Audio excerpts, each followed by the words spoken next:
And welcome back this Christmas night. Raymond Moody with us. We'll take your calls as well. Raymond, that was an incredible story. A doctor that you think was a skeptic. George, it is. It is. And you know me. I've just, for years, I mean, you just don't know how to make inferences about these near-death experiences. Obviously, they're wonderful and they change people's lives, but I'm really willing to step forward and say now that we have made a genuine breakthrough in the rational investigation of life after death. And anybody who's listening to this, who's, maybe the holidays have been tough because you're grieving a lost loved one and so on, I'll say this. 2014 is going to be a whole new era.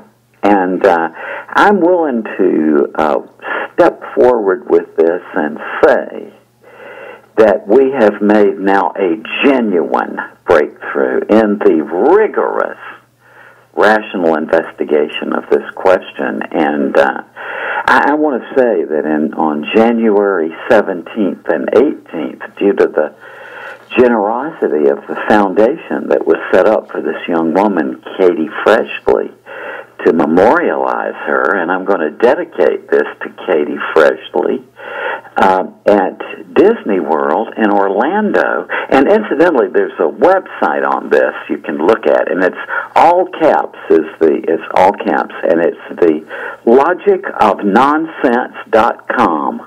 The logicofnonsense.com. Go to that, and what I'm going to tell you is that at that workshop, George, and what reputation I have, I'm putting it on the line here. There is a genuine rational breakthrough now in this, and I'd love to have you come too, because I know you to be a person of, you're a good critical thinker. And if I could make that, I'd love to do that. Yeah, great. So look at that, and I want people to come to this because I can pretty much guarantee you that the study of life after death is never going to be the same after January 17th and 18th. Well, I think you're right. I think you're right, Ray. Yeah. I don't want to say I've done it because it's a long time coming. It's something I've worked